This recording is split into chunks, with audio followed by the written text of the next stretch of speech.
something and putting it in. Now here's a question: should I bet like 300, take it down? Let's bet 300. I'm still in good shape here. If I was shorter, I probably wouldn't even continuation bet, just because like where I'd be in the tournament. You have to basically manage yourself here.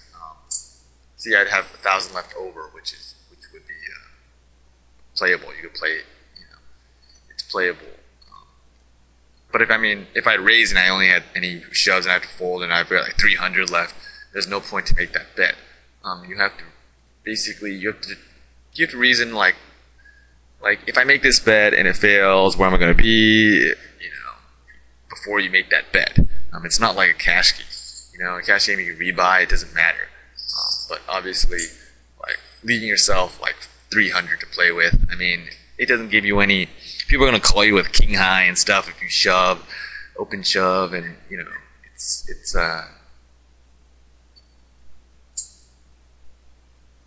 very important to know where you are in the tournament.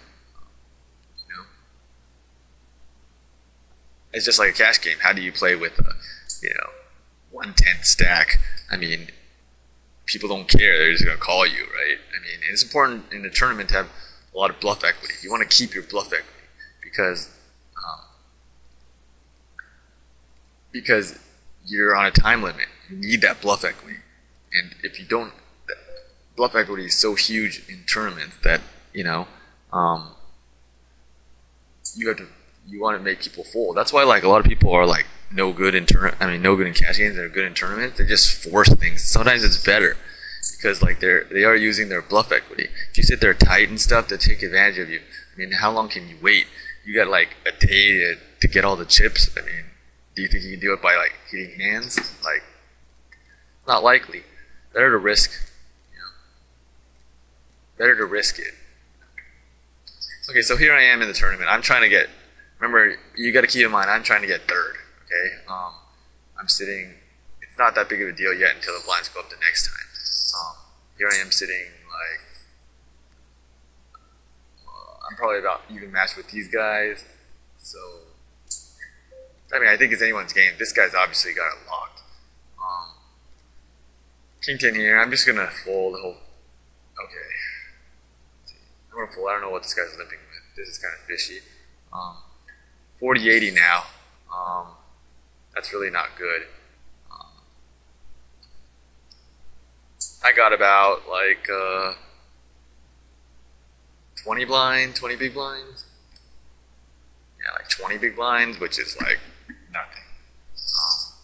But everyone else is at the same stature too. I'm gonna have to make a move pretty soon. Probably here at 240. Hopefully nobody shoves on me. I don't want to re-shove. I can steal the blinds easily, and you can see I gained like I still gained one big blind. Ace Queen here with 20 big blinds. It's a pretty big hand now. If I get re-shoved on here, I think I got a call. Here I fold. Hopefully this guy fold. I take it down. I'm contested. But you see I'm trying to get more aggressive here. I think I've got to make. Here's where people are kind of scared. 6-4. I can't do anything. I'm out of position here. Maybe on the button you can take a shot. Obviously I can steal like a couple of times and I'll still be okay. Pre-flop, 240 raise. I'll still be okay.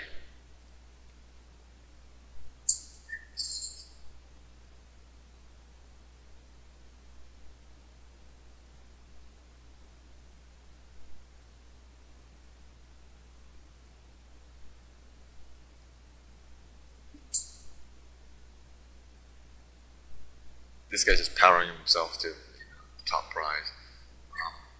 He definitely has the most equity here. This big dog guy.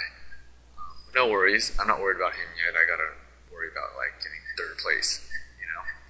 Always think third place. I'm gonna get there. Says I'm only gonna raise. Raise pretty big. I can take a shot here and just shove, but it's almost worth risking the whole tournament here. Probably not a good spot. I've seen really aggressive people just take those shots. There's a lot to be gained there. If you, he's raising the button. There's there's not that much you can call with either. This guy's trying to make a move every hand. Yeah, he's trying to make a move. The Cito guy.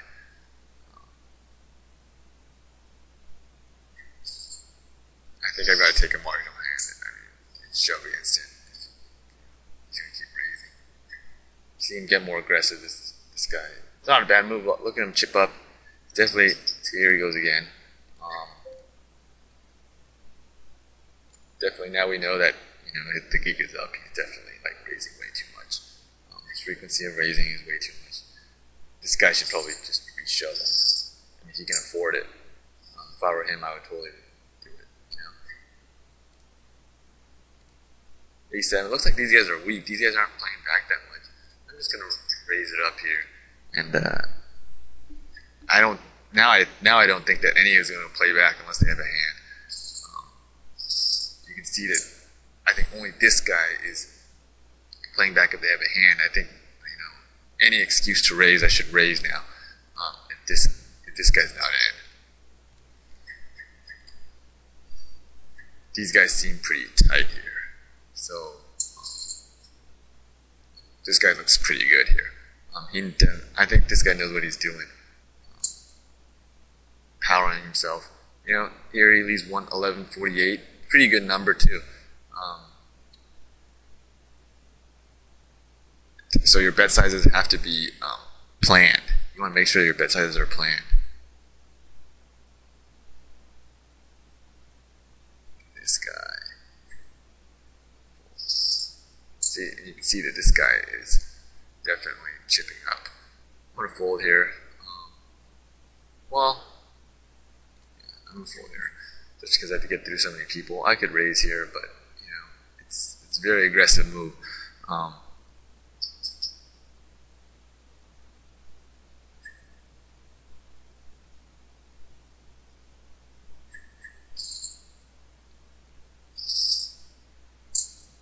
All right.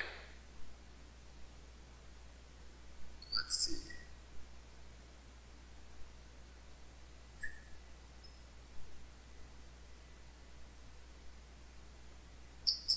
This guy's raising every hand.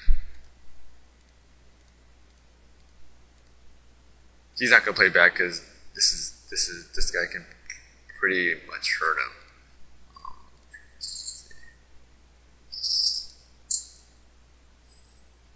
Queen 10, I think that if this guy raises, I'm just going to like re-shove on him. And I mean, he's raising way too much. I can predict almost he'll raise, but oh, he didn't raise, so I'm not going to re-shove. He folds. If he folds, I think I shove on this guy. Just because he's so short, I'm only risking like 800 chips. I could shove here too, risking 1,500. But if I lose 1,500, I'm only down to 200, which is worthless. But I mean, you see, I'm pretty like balanced with these guys, so there's no really reason to make a move here. I can probably just sit back a little bit. But obviously, if I was way behind, I'd probably make a move there. Ace Jack is a big hand here. You can see I only have about 17 big blinds here. This guy limps. I'm just going to pop it up. I'll probably go broke here with this hand. Hopefully this guy doesn't have aces. But I'm probably going to go broke here. I have a good position. I have a pretty good card. You have to know what hands. I mean, obviously, when you have the number of your big blinds goes down, you have to. Okay, I have a heart and an ace. Obviously, when the number of big blinds, you have to start playing more liberally. Okay, this guy's forcing me into a position. This is a very good move by him. I think I have to call here. Try to hit. Oh, heart. I got lucky there. I just did pot odds. I figured, Actually, even if you didn't have that, it wouldn't be that bad. But now you see that, like, okay, I got lucky. Gotta get lucky in these things. I thought he's just shoving with, top pair in which, I would have positive equity to call. So, okay, now the dynamics of the tournament changes now. I'm no longer the short stack. I'm now a big stack, 3,700 in chips, second place. And probably want to use my chip stack to push people out. Poor guy. He played it okay.